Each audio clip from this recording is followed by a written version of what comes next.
할렐루야 성전의 찬양 감사합니다. 할렐루야. 오늘은 주연절 셋째 주일이자 설 주일입니다. 이렇듯 민족 고유의 명절인 설을 앞두고 주님께 먼저 나와서 찬양과 경배 드리는 여러분 모두에게 주님의 크신 은총이 가득하시기를 간절히 축원드립니다. 이번 주 수요일은 29일이 설날입니다. 그렇다면 그 전날인 화요일 28일은 섣달 금음입니다. 우리나라를 비롯해서 이 동아시아에서는 이처럼 섣달 금음날 밤을 맞이하며 지나가는 한 해를 지킨다는 뜻으로 잠을 자지 않고 밤을 새우는 수세라는 풍습이 있습니다. 지금 이 수세라고 하는 풍습이 사라졌습니다마는 예전에는 이처럼 섣달 금음이 되면은 다락이며 방이며 부엌이며 사람이 거처하는 집안 곳곳에 불을 켜놓고 밤을 지새웠습니다. 그리고 속설에 섣달 금음날 밤에 잠을 자면 눈썹이 샌다라는 말이 전해져 내려왔습니다. 그래서 새벽닭이 올 때까지 온 가족이 모여 잠을 자지 않고 밤새도록 둘러앉아 옛 이야기를 하거나 윷놀이를 하면서 졸음을 쫓으려 애썼습니다. 새롭게 시작하는 새해와 무분해를 잘 연결하기 위해서 깨어 있어야 한다라고 하는 그러한 마음가짐입니다. 새해를 뜻있게 맞이하려고 하는 우리 조상들의 지혜가 엿보이는 풍습이 아닐 수가 없습니다. 이처럼 전통적으로 설날이 되면 수세라고 하는 풍습을 지켰습니다만 또 하나 중요한 설 풍습이 있습니다. 그것은 다름이 아니라 집안 어르신들과 부모님 그리고 친지에게 세배 드리는 풍습입니다. 물론 동네 어르신들에게도 세배하러 다녔습니다. 세배는 오랜 세월을 사신 어른의 삶을 존경하는 뜻이 있고 또 새해를 맞이하여 올해도 건강하시고 장수하시기를 기원하는 의미가 그 안에 담겨 있습니다. 그래서 세배하는 사람은 어른의 장수와 건강을 비는 말씀을 드리고 또 세배받는 어른들은 세배하는 사람들의 신상에 맞는 덕담을 해 주었습니다.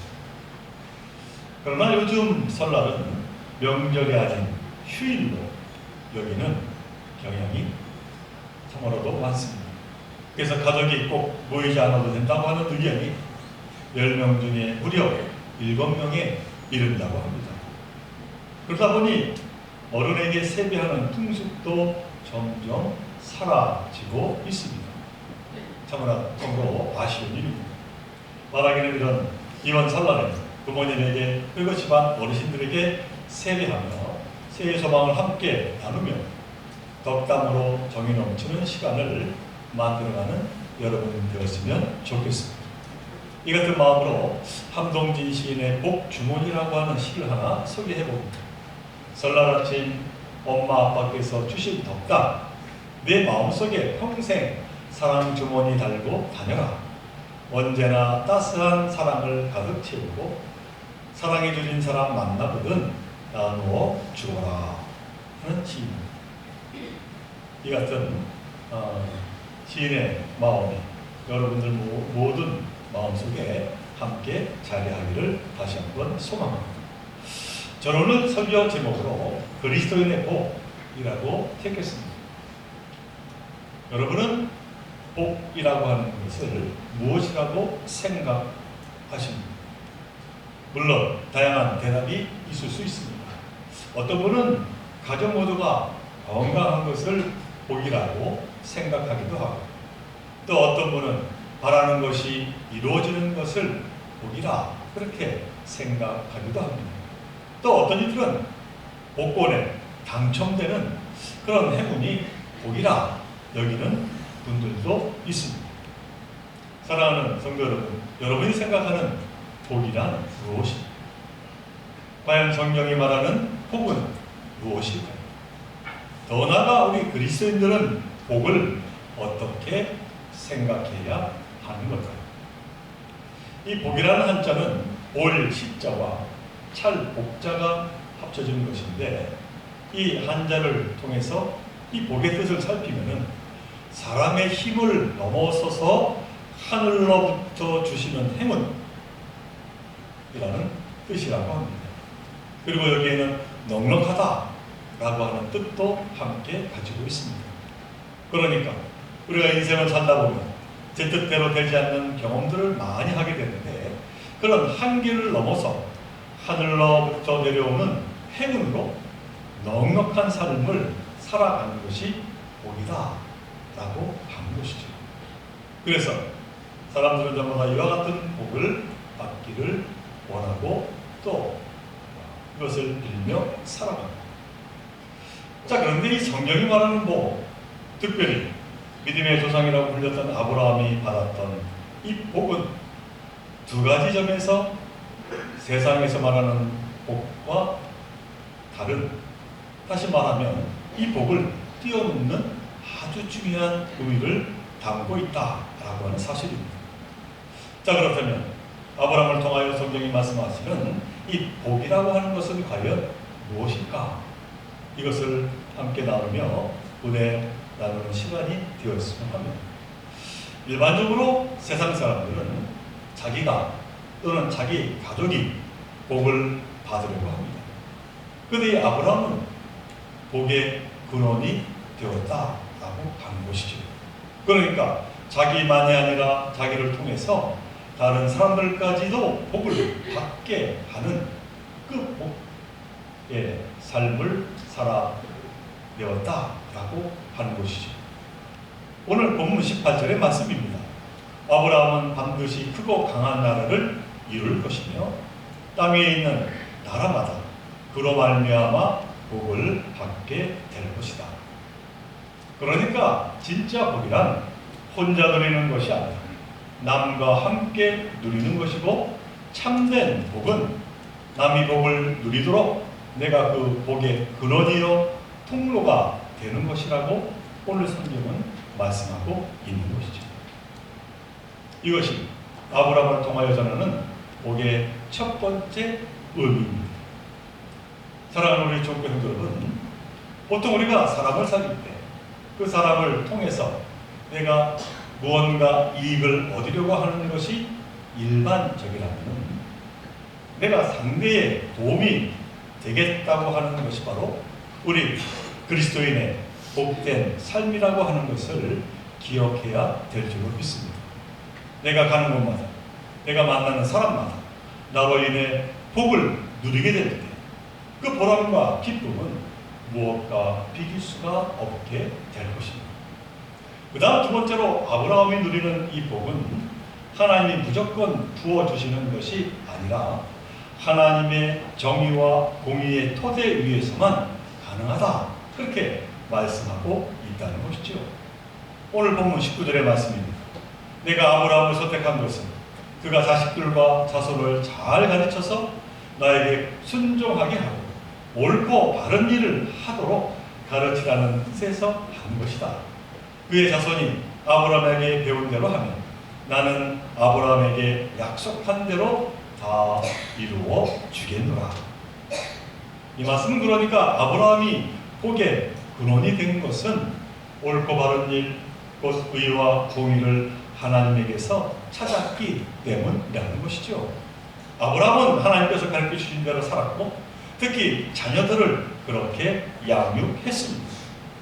이것이 바로 복의 근원이 된다고 오늘 성경은 말씀하고 있는 것이죠.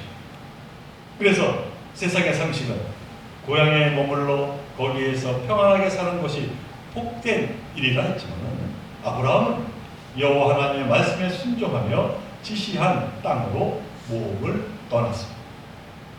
아브라함은 떠돌이로 살면서 한 땅 한 평 가질 수 없었고, 아내 사라의 무덤을 장만하기 위해서 햇사람으로부터 땅을 사야 하는 처지였지만, 하나님의 말씀을 따라 옳고 바른 일을 행하고 자녀들과 더 나아가서 모든 사람이 복을 받는, 참으로 부모가 비길 수 없는 복의 통로요, 또한 복의 근원이 되었다라는 사실입니다.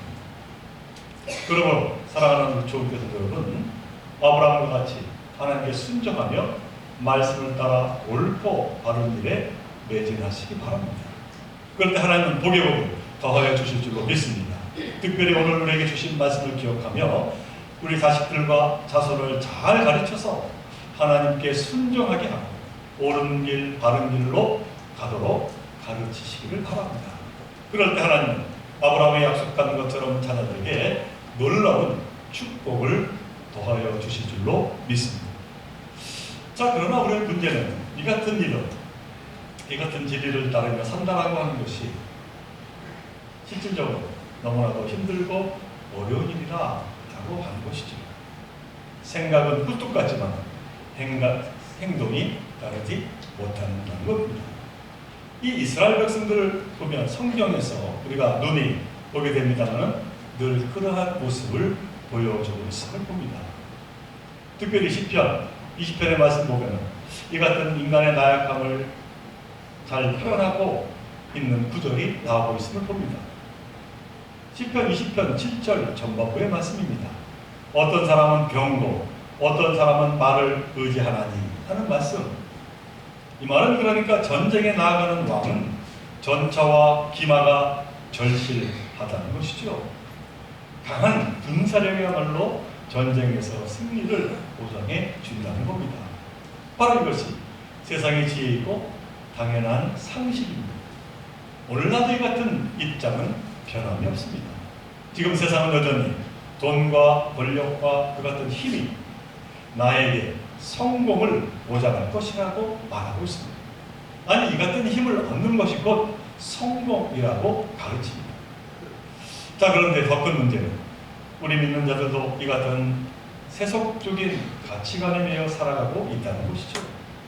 지금 세상 사람들은 교회를 조롱하고 흉보고 있습니다. 왜 그렇습니까? 예수를 믿는다고 말하지만은 세상 사람들과 전혀 다르지 않기 때문입니다. 아니, 더 세속적이기 때문입니다. 세상의 힘을 더욱 탐하고 세상의 권력과 이해하고 있기 때문입니다. 입술로는 십계명을 외우지만은 그러나 삶은 늘 물신이라고 하는 우상을 섬기며 살아갑니다. 미신을 따릅니다. 그 미신에 의하여 살아가기 때문입니다. 겉모습만 그리스도인이라고 하는 것이죠. 성경은 우리에게 분명히 말씀합니다. 돈은 있다가도 없어지는 것이고 힘이나 권력 또한 아침에 피었다가 저녁에 시드는 들꽃과 같이 허무한 것이라고 말씀하고 있는 것이죠. 그러면 그리스도인자 혹시 막강한 힘을 갖게 되더라도 오직 하나님을 자랑하는 사람이어야 한다는 것이죠. 그리스도인이란 돈과 권력과 힘이 목적이 아니라 하나님의 뜻을 이루는 수단으로 살아가는 자들이어야 한다는 말씀입니다. 그래서 시편 20편 시인은 너무나도 분명하게 이 진실에 대해서 고백하고 있습니다. 7절 후반부의 말씀. 우리는 여호와 우리 하나님의 이름을 자랑하리로다. 이어서 8절 말씀. 그들은 비틀거리며 엎드러지고 우리는 일어나서 바로 서리라. 한마디로 오로지 이 세상에서의 승리를 안겨주는 분은 하나님 한 분뿐이라고 고백하고 있는 것이죠. 그러므로 사랑하는 조교성들 여러분, 이 시편의 시인의 고백이 저와 여러분의 고백이 되기를 간절히 바랍니다. 하나님의 이름으로 세상을 이기는 참된 복된 삶을 살아가는 여러분 되시기를 간절히 소망합니다. 꽤 오래된 이야기입니다만 제가 일본에 있을 때 저에게 한국어를 배우던 아심이었던 우체국에서 일하던 일본인이 한 분 있었습니다. 그는 한 번은 저와 함께 밥을 먹으면서 이런 질문을 했습니다. 목사님, 그리스도교가 이웃 종교, 특히 일본 토속 종교인 신사와 다른 점이 무엇입니까? 이것만큼은 정말 그리스도교가 내세울 수 있다고 한다면 무엇을 말해줄 수 있습니까? 하는 물음이었습니다. 그러면서 또 그는 나에게 복을 주는 종교는 다 좋은 것이 아닙니까? 하는 물음도 있습니다. 그래서 교회에 나가면 어떻고, 절에 나가면 어떻고, 신사에 나가면 어떻다는 것이죠. 다 복을 빌 수 있고 다 그곳에서 복을 준다고 하니 말입니다. 그래서 일본 사람들 대부분은 태어났을 때 신사에서 복을 빌고, 결혼을 할 때는 교회에서 목사 주례로 하고, 죽을 때는 불교식으로 한다라고 하는 것이죠. 자, 누군가가 여러분에게 이런 질문을 던진다면 여러분은 무엇을 말씀할 수가 있겠습니까? 저는 그때 오늘 본문을 떠올렸습니다. 성경에서 말하는 복에 관해서 설명을 했습니다. 물론 우리 기독교도 다른 종교처럼 복을 빌고 또 하나님 또한 우리에게 복을 내려 주시는 분이십니다. 그런데 기독교는 동시에 혼자 누리는 복을 넘어서 그 복의 근원이요 통로가 되는 삶을 살아가기를 추구하는 종교라고 대답을 했습니다. 우리 기독교는 우리가 추구하는 삶은 복의 통로의 삶을 살아가는 것이죠. 자, 그런데 그 다음이 문제였습니다. 과연 내 삶이 그 답이 될 수 있을까 하는 것이었습니다. 다시 말하면 복의 근원, 복의 통로로서의 삶을 내가 보이며 살아가고는 있는가 라고 하는 것이었습니다. 사랑하는 종교 성도 여러분, 사도 야고보가 야고보서 2장 14절에서 이렇게 우리에게 말씀했습니다. 내 형제들아, 만일 사람이 믿음이 있노라 하고 행함이 없으면 무슨 유익이 있으리요? 그 믿음이 능히 자기를 구원하겠느냐? 우리가 축복의 통로의 삶을 살아내지 못한다면 이 성경 말씀이 그 어떤 사람에게 어떠한 의미가 있겠느냐라고 하는 것이죠. 하나님께서 우리를 보아라, 내가 보고 나의 종, 내 마음에 드는 사랑하는 자라고 하는 칭찬받는 삶을 살아가는 저와 여러분 되시기를 바랍니다. 그럴 때 자녀손들 또한 하나님께 순종하는 자들이 될 것입니다. 올바른 길로 나가게 될 것입니다. 그리고 하나님이 약속한 축복을 받게 될 줄로 믿습니다. 바라기는 2025년 한 해 복의 근원으로 그리고 복의 통로로 날마다 은혜 은총의 삶을 살아가는 저와 여러분 모두가 되시기를 주님의 이름으로 간절히 축원을 드립니다. 우리 함께 기도드립니다. 사랑과 은혜가 풍성하신 하나님 아버지, 우리 초원의 온 가정이 하나님의 이름을 자랑하며 주님의 영광을 드높이는 가정 되게 하여 주옵소서. 우리 교회가 주님의 마음에 드는 자, 주님의 사랑을 받는 자들이 되게 하시고 세상 사람들이 우리를 통하여 새로운 희망을 갖도록 올 한 해 복의 근원이 되게 하여 주옵소서. 우리에게 복의 복을 더하여 주셔서 참으로 축복의 통로의 귀한 사명을 감당하며 하나님 큰 영광 올려드림에 부족함이 없게 하여 주옵소서. 이 모든 것 간절히 바라올 때마다 우리 생명 되시는 예수님의 이름으로 기도드리옵나이다.